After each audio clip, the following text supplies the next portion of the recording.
Working on a project can get a little bit lonely sometimes, especially when it's a large project and you want to share it with the world, but it's not quite ready yet. And so I wanted to do this series where I basically do a vlog of all the stuff that I've been working on with VueModel. I've been working on this project on and off for probably about 2 years now. And the idea for something like this it's probably been about 6 years in the making. So I'll give a quick rundown of what VueModel is, and then I'll dive into some of the new stuff that I've been working on recently. So basically, VueModel helps you marry your front end to your back end when you're using Vue. And this is specifically with a backend that's got like a predictable, complex API. So, for example, it's got to have all the CRUD operations. It's got to be able to filter records. It's got to be able to order records, all that good stuff, include related data. So, the idea is it creates a unified API for that, and then a whole bunch of composables that makes it really, really easy to work with this data. So that's what I've been working on. I basically create a project like this for every project that I work on, and I gradually make it better every time and learn from my mistakes. So I thought this would be a great opportunity to build something that is really well thought out from the ground up, given all of those things that I've learned. So here we go. Let's get started. And the first thing I want to talk about is many-to-many syncing. So this was a tough one because one of the problems with, I'll jump into Excalibur draw here. Let's just imagine we've got a many-to-many relationship. So what's a good example of that? I'll use the one that I've got in my project here, which I think is photos. So let's say photo, and I believe it's albums as well. Or tags, that's what it would be, photos and tags. So a photo has many tags and a tag has many photos. And I might just jump into the example in the app if I can find it here. I have tons of examples as I work on this stuff. Yeah, here we go. See, the idea is we've got these users. Every user owns an album or multiple albums. And then if you click on an album, you've got these tags here, and there's a many-to-many relationship between that tag and the photo. So, many-to-many relationships. This is something that I added recently, and I wanted it to be super, super easy to model. So that was the important thing to me. I wanted an API, and I think we can actually have a look at it here. Let's open up Vue DevTools. I love that you can do this, by the way. You just kind of click on the thing you want to see, and it takes you to the page. Yeah, so I wanted an API that looks like this. Where's tags? That might be on might be sitting on the photo itself. Here we go. So I've got a select menu. I'll show you the example. If I right click on here, it's not pretty, but it basically allows you to add and remove tags, right? And the way it's doing that is with a list of IDs. So you'll notice here we've got an ID of 5 and an ID of 3. However, if you know anything about many-to-many relationships, usually there's a pivot record in between. So you don't usually get this really nice UI when you're doing many-to-many relationships. Maybe you do with your backend. So maybe you've got a backend where you can just send a list of the IDs to sync them. But usually on the front end, you're going to need some sort of a pivot table for everything to update correctly. So I'll show you what that actually looks like behind the scenes here. If I jump into our Pina store, notice that we've got photos and tags, and then we've got these photo tags table, which essentially associates photos with tags. That's how we've created the many-to-many relationship. All right.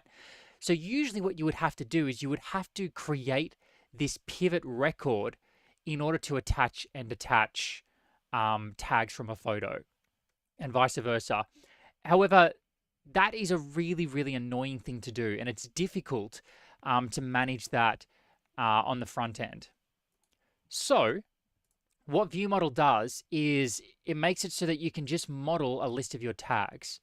So we've got our photo form here, and all we have to do is model the tag IDs. So all we have to do is add and remove tags, and that's going to handle all of the adding of pivot records, inserting the pivot records into the store, sending the request to the backend. All of that good stuff is automatically going to be done for you behind the scenes. This was a nightmare to build because it means at the moment that the composable loads, we essentially have to load all of our tags.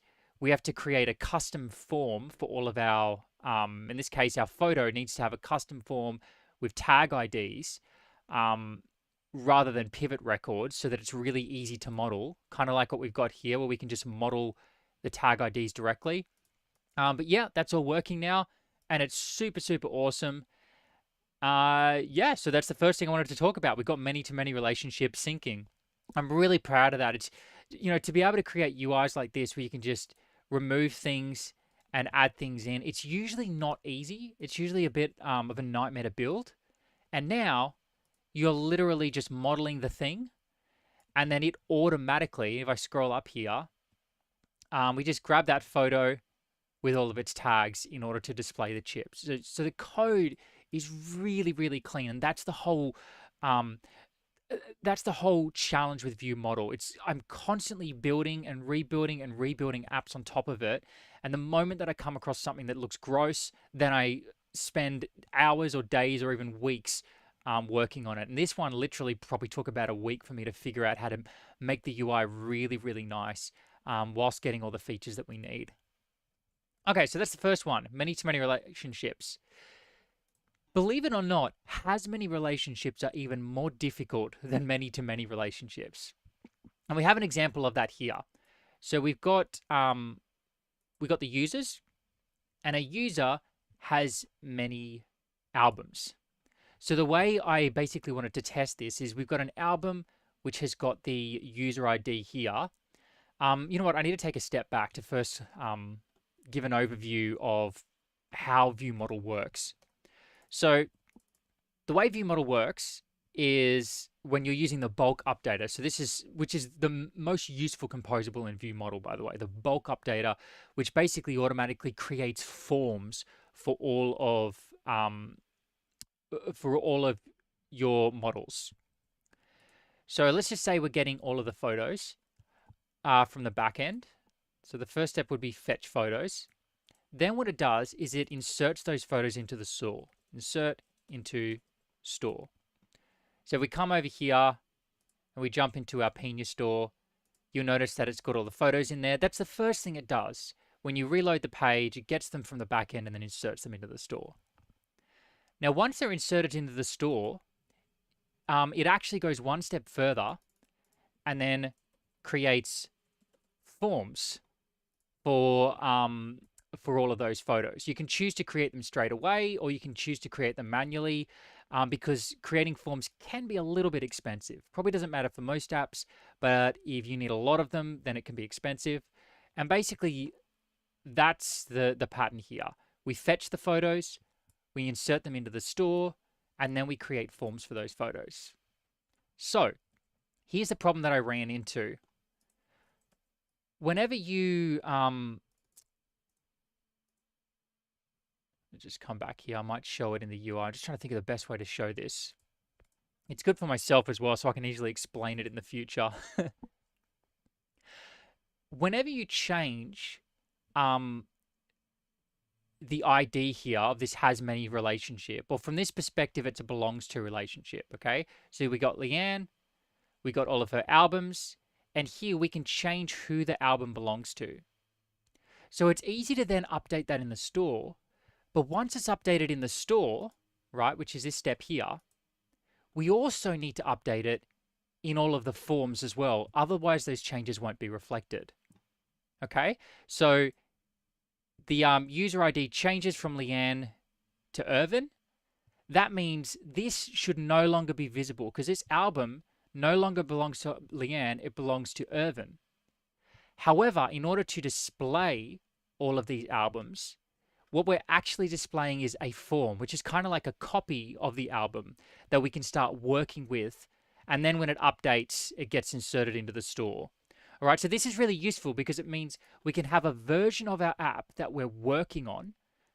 That's, data that's constantly changing. And then when we're ready, that data then, so it's kind of like having an arrow here, gets inserted into the store. All right, so we get the data, goes into the store, makes the forms. We change the forms, and then when we're ready, those changes get inserted into the store. So here's the problem. When I change this user ID, that means we can't just insert it into the store. We also need to update Leanne's form. So if I show this in code, oh, if I can find the code, that should get us close enough. Yeah, you'll notice that we got the user form. So this is Leanne, and that's how we show Leanne's name. This is a way that we can change Leanne's name with a little context menu. And if we come down here, we then iterate over all of the album forms. Okay, so the batch updater is basically allows nested forms. So now this is really cool because you've basically got a batch updater for Leanne, and then we've got a batch updater for all of Leanne's albums. So now, when the album ID changes, oh, here we go, here it is here. When the user ID for that album changes on the form, it also needs to update on Leanne's list of forms. So if we scroll back up here, this list of forms now needs to change. And it turned out that was a bit of a nightmare, and I needed to create basically a bunch of hooks and add some features to the app where you could very easily listen for events and very specifically listen for events. Because what you could do is you could say, when the ID changes, I'll actually do it quickly so you can see it. You'll notice that album disappears and then it shows up here in Irvin's list of albums. So when that changes, what it needs to do is fire an event and make sure the event is specific enough that only the person who gets that new form hears it.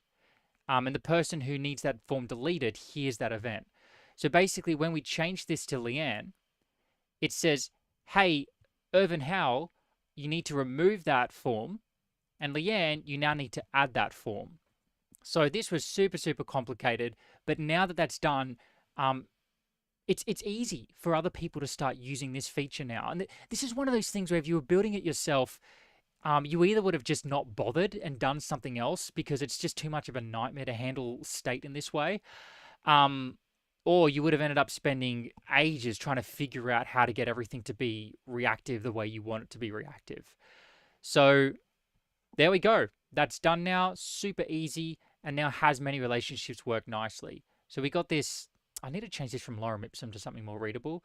But we got this Quidem album. And we're going to move this Quidem album over to Clementine. And if we go to Clementine, she now has this Quidem album. So that's pretty cool.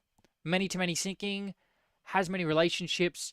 Another thing I wanted to talk about is refactoring to classes. So if I go into the bulk updater driver, here it is here. This used to be an absolutely monstrous composable. It's the most complicated composable I've ever written. There's heaps of moving parts. You know, you need to have listeners so that when records change, the forms need to update to reflect those changes. It's quite involved and it got out of hand very quickly.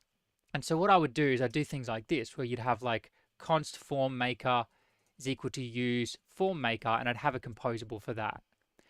And so what I then did is I would pass through everything that the form maker needed.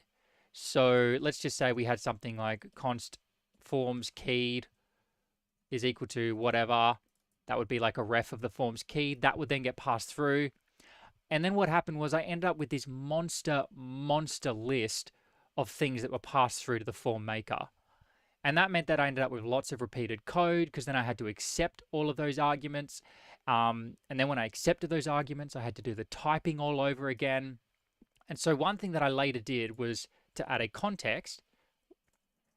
And then you'd say, for example, forms keyed inside of the context, something like that. And then all you had to do was pass through the context. And that meant that you only had to type the context once, and it was very easy to then receive the context and then just add the typing in. So this was a much better way to break up my code. However, something bugged me because it still felt a little bit dirty. And I remembered seeing code for Pina ORM in the past, and I'm pretty sure it uses classes. And I missed that clean feel that you get when you're using classes. And usually I don't think it's good to use classes in composables. It's not good to organize your stuff with classes just because it adds a layer of complexity that's completely unnecessary. However, in this case, it was an absolute godsend. It's been amazing.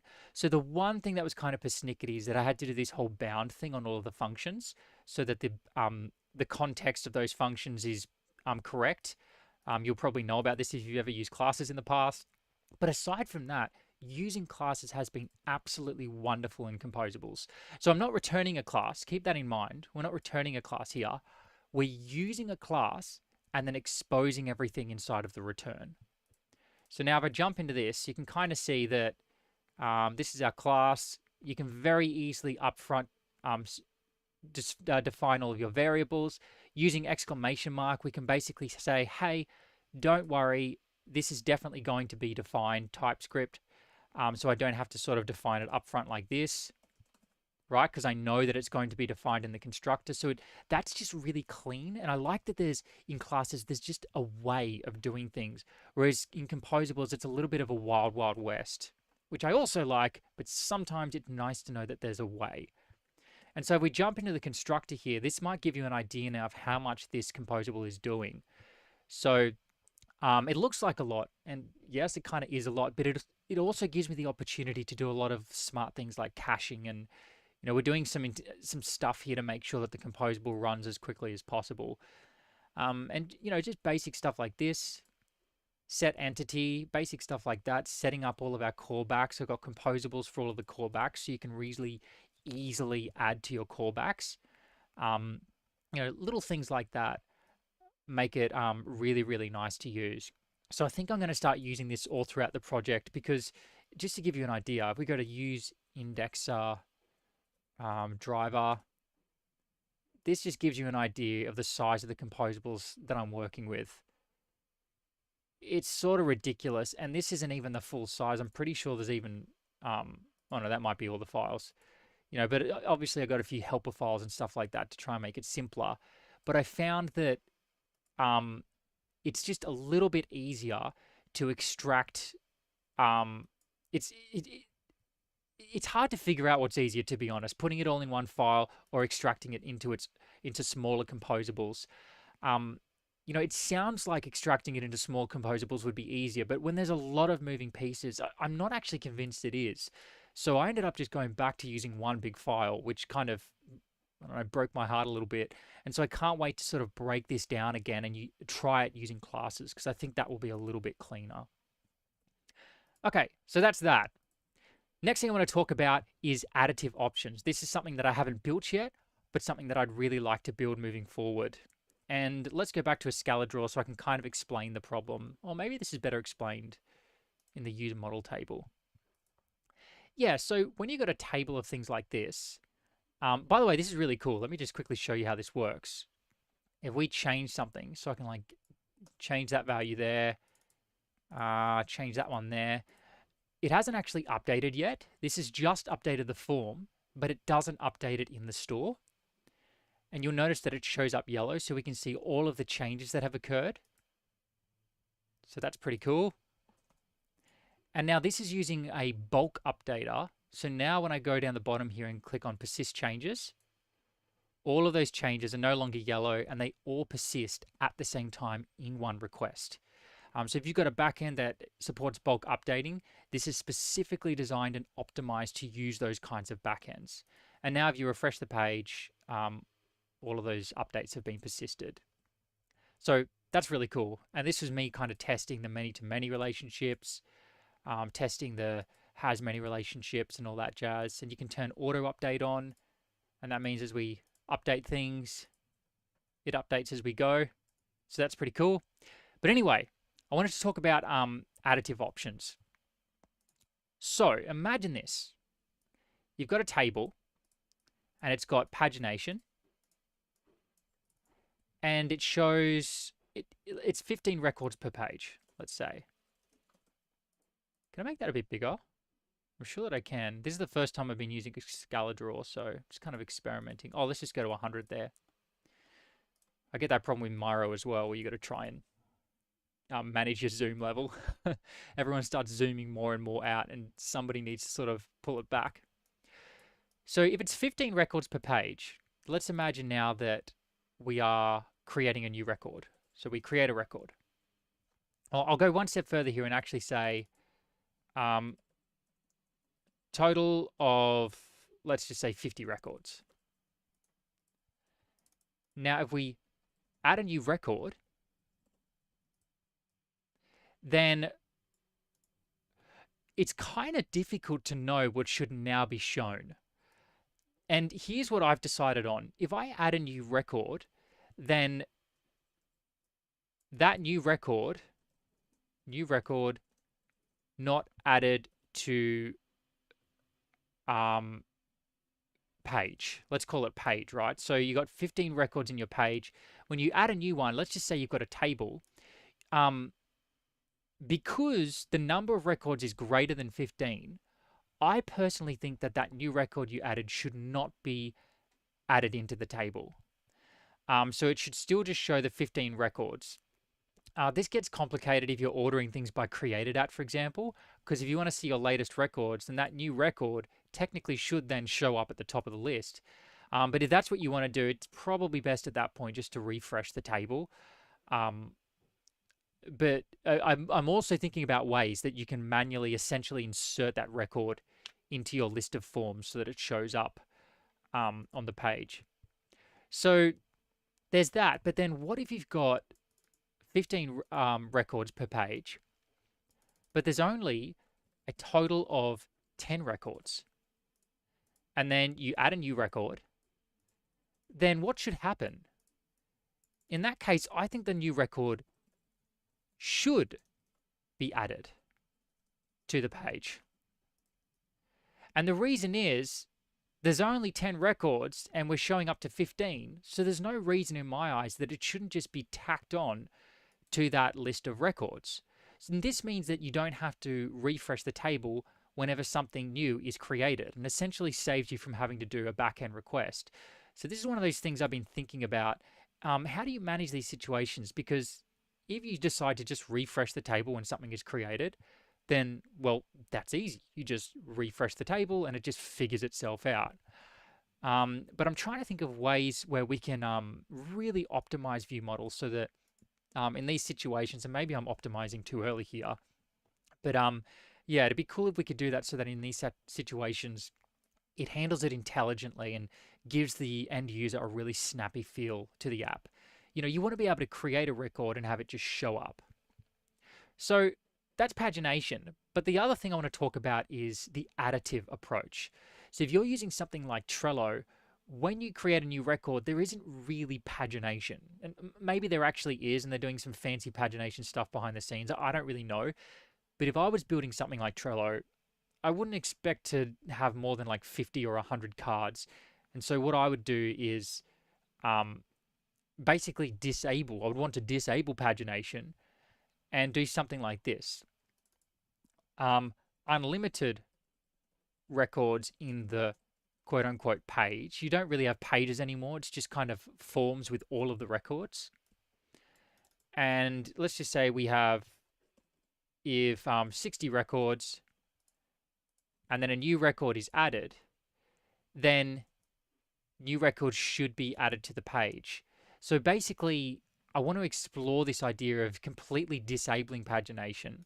And then I guess what you do is if you say next page on the API, it would say something like, additive mode is enabled. So pagination is disabled, right? Or maybe instead of calling it additive, we call it just disable pagination or something like that. I don't know.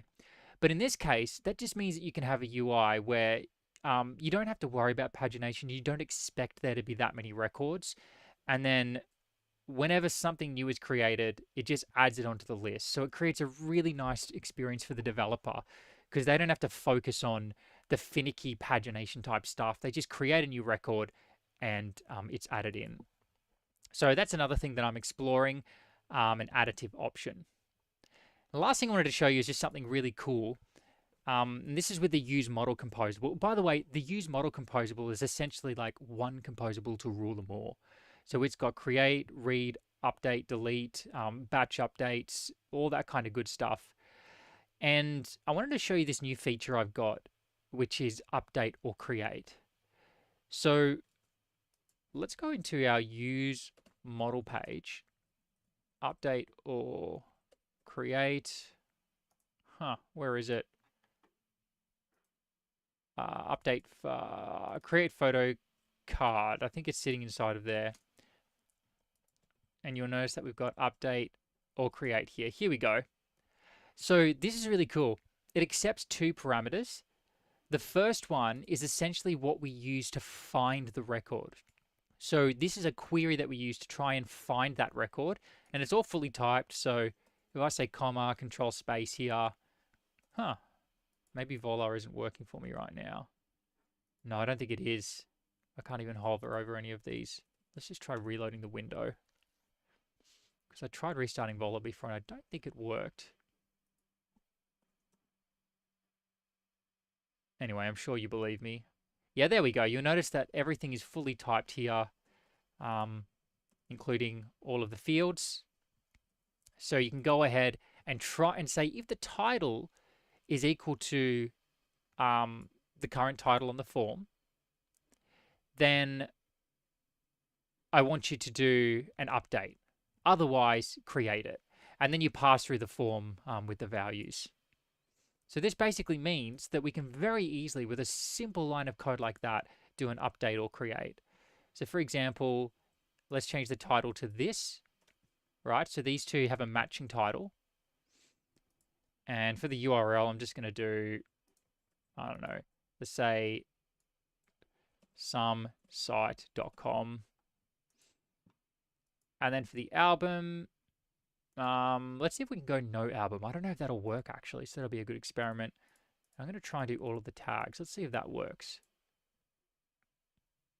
Okay, it doesn't. It looks like I need to work on this a little bit. So somesite.com worked, but so I need to fix it so that this update also handles the many-to-many relationships and the HasMany to relationships. Oh, I'm telling you, this kind of stuff is tough. It's a bit of a nightmare, but that's why I want to build it so that I never have to worry about it again. So there we go. That's the last thing that I kind of want to get going, update or create. And yeah, before I finish up, I just want to give you like a little bit of an idea of what this looks like, because I think the exciting thing about VueModel is the code and how beautiful the code is. So I wanted to show you that. Let's go don't save. So here's an example of using, oh, that's right. I was experimenting with having a script section and then another script section with setup. So I didn't even know you could do this, but you can actually have two script sections. One of them where you can essentially define and export your composables, and then another one down here, which is your script setup. And I thought that was really cool, especially for showing examples. So you can imagine that this is just like, you know, something.ts. So where is it? Okay, so here's use model. And essentially I'm using this spread operator here so that I can add another value into use model. And we can do stuff like this. We can say optimistic is true. That means as the values change, it's going to update straight away. On the updater, so here's the other thing. Use model has got, you can tap into create, destroy, all that kind of good stuff. So for example, maybe when we want to do something when something is destroyed, so we can come in here and say on success, and then you can take in that response and then just console.log the response. And I've painstakingly made it so that this API is as beautiful as possible. I'll give you another example of something here. So we got inside of the index, for the indexer, you've got all the things that you can index with. And I've specifically chosen this object syntax. So I started off having a syntax supported that was something like this. Tags, album, etc. And I actually think it might still be supported. I can't remember, to be honest, because I never write it that way anymore. But the problem is it's really difficult to get nice typing when you do it this way. So I've decided that I'm going to do it like this, using objects. And then if you wanted to filter your tags, you could then control space here and say where the name is equal to, so equals blah, right? And then of course, this is a maybe ref or getter. So that could be a getter in this case that returns a function, however you want to write that, which means you can use refs in here, some ref.value. So that's really, really cool. This is basically written to make it so that it is as easy to use as possible, but then also gives you the flexibility that you need to do whatever you want.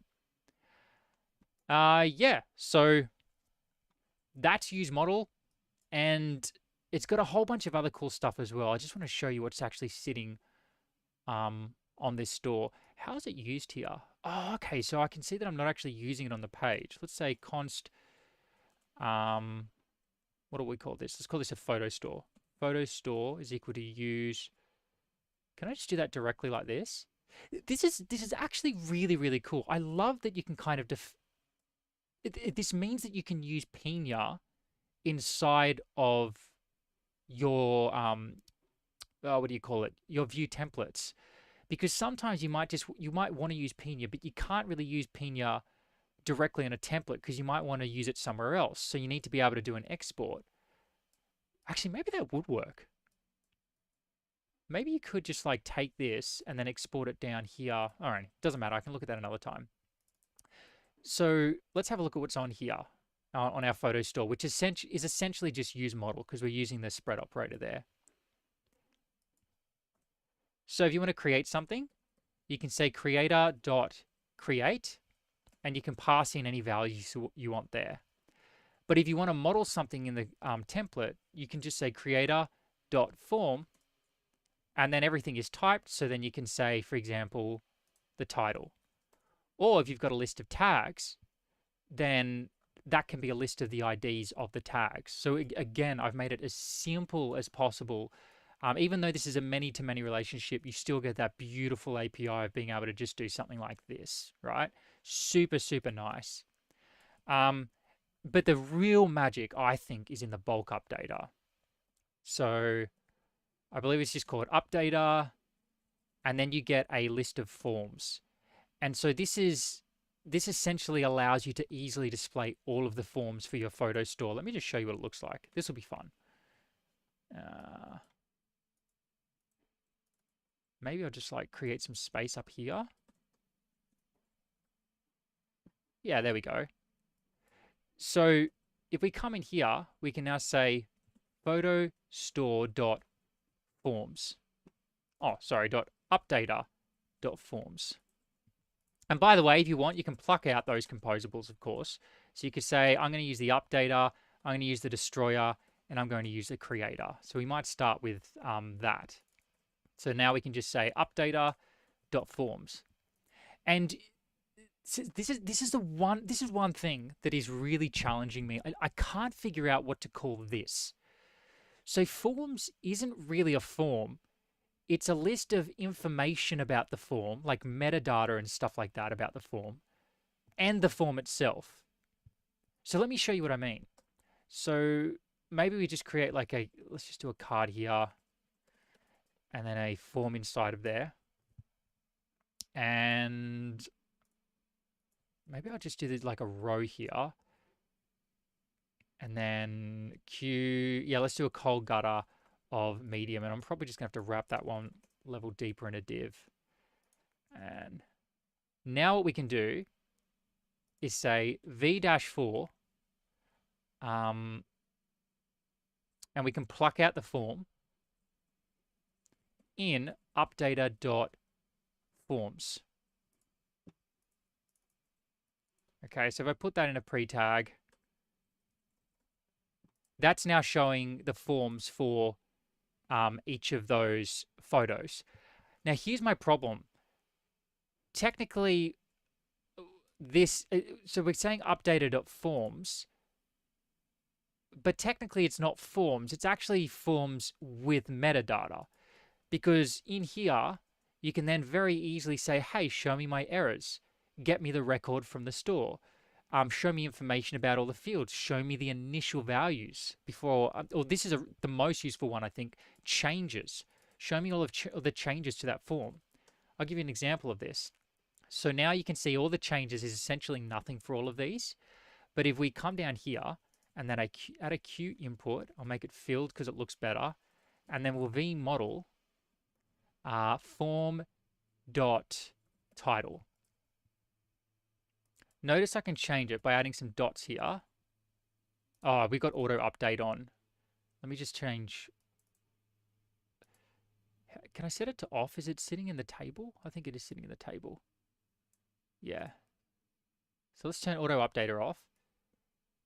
And make that just ACCU. And, oh, hang on, rather than changes, I want to see just the changes for the current form, but that's giving me all of the changes. Huh,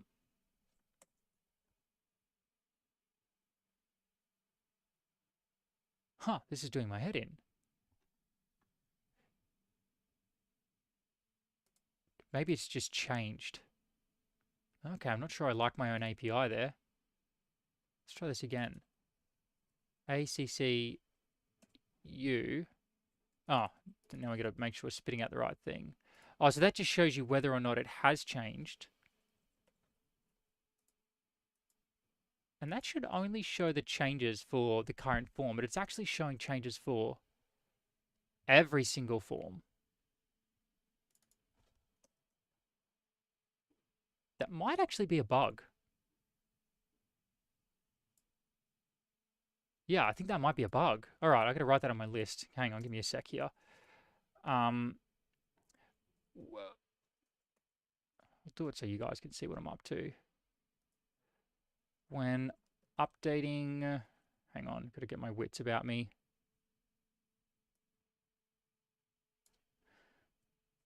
In use model, changes on a form should only be for the current form. I don't know what that means. Yeah, okay. Bugger. I don't know what's going on there. But anyway, you can also pull in all of the fields. And then it tells you information about every single field. So now I can say fields dot title. So we can see whether or not the title has changed. And you can see what the initial value was. So we can see that it was originally this, but it has now been changed. So you could do really cool stuff like this. I don't know if you ever would want to do this, but still, I'm just going to have some fun here. We could say field.title there. Let's get rid of all that.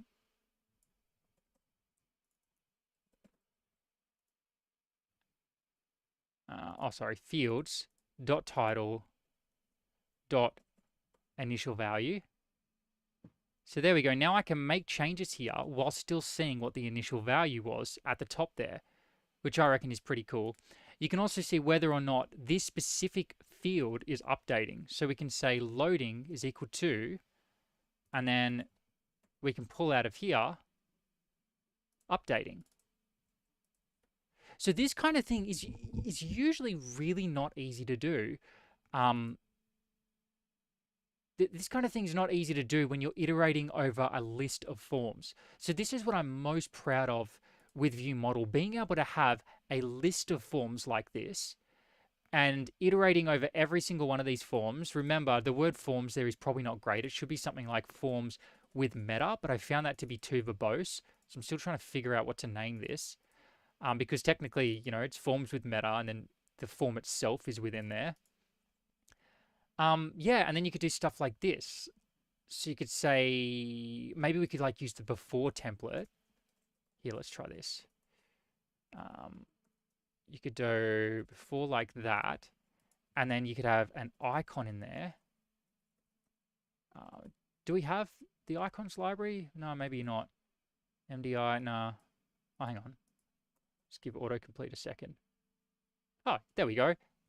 Let's try MDI circle. Okay, that's not really working. Maybe like prepend. Yeah, there we go. And maybe we could make this orange if it's changed. So you could say color is equal to, I mean, this stuff is usually so hard, but this makes it so easy.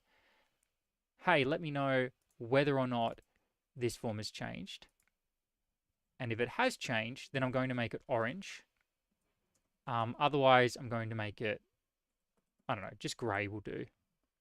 There we go. That one's changed. Change this one. And notice that if I bring this back to its original value, so can we copy that? Maybe. There we go. It automatically now figures out that the value is not changed anymore. So when we do a bulk update, it's only going to update this value. Even if you change it and then bring it back to its original value, it's only going to bulk update the things that have actually changed. So it prevents you from accidentally including things in your request that you don't need to include in your request. So yeah, I thought that was pretty cool.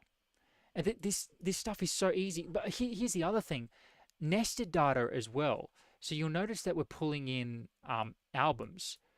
So we actually get an entire bulk updater for our nested data. So maybe if I come in here, let's see if we can add a card in here. And then, oh, this is going to look messy, but let's just do it anyway. Let's pull out of there. And you'll notice it gets typed as well. We got tags forms. Oh, can I get rid of that? Yeah, here we go. We got album forms as well. So this is just like updated forms. So this is just like the photo forms, but for the album, for the related album. So now we can say here, oh, basically the exact same thing. We pretty much just copy paste a lot of this code. Let's do this and just delete some of the stuff that we don't need. So we don't need album form anymore. And we'll just pull it out of here. All right, so we pull the album form out of there.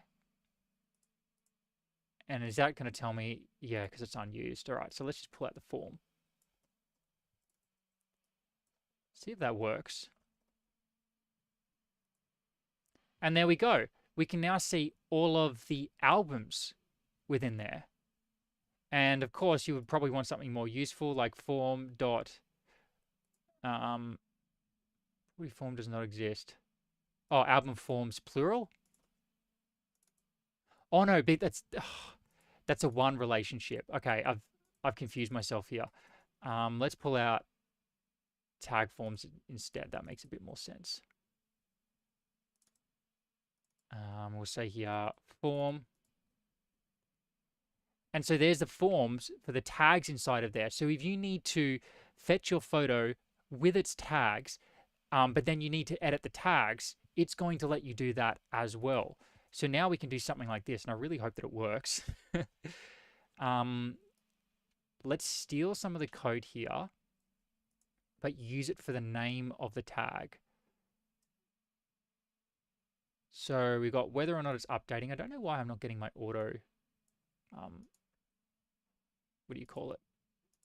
My linting, but that's okay. So we're getting a useful type error there. Name, we might want to change the color of it as well. Yeah, so there we go. We got a tag called view, and now we can easily jump. This is a terrible example, but now we can grab that related form and update its data. And this goes as deep as you want to go.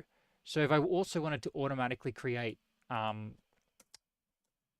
forms for photos. Oh, hang on, that makes no sense. We're already on a photo. But you could do that as well. Or album, I think, has a user. So maybe you want to change the user on that album. Then you can do something like that. So you get this really, really nice way of working with nested forms as well. So if I change that to vue.js, let's see if this actually works.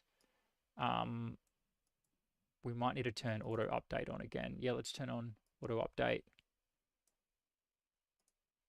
There we go. I might just refresh it now to bring us back to a normal state. And let's change it to vue.js. I wonder if that's all going to sync.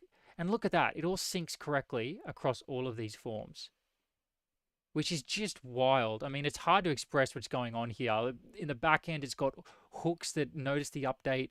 and then update all the relevant forms in order for that to display correctly. I think that's what's going on anyway. I don't even know my own code right now. And let's just check that it's also working. Yeah, and it even shows up inside of this table as well. So you have this beautiful syncing between your forms and your records in the store. Something that has always been a nightmare to me in building applications, and that's why I've been working on VueModel to make this stuff as easy as possible. So yeah, I hope you enjoyed this one. Next one's probably going to be a little bit shorter because there was a lot of stuff that I wanted to share, and I'm going to try not to share the same thing twice because I have a tendency to do that when I get excited about things.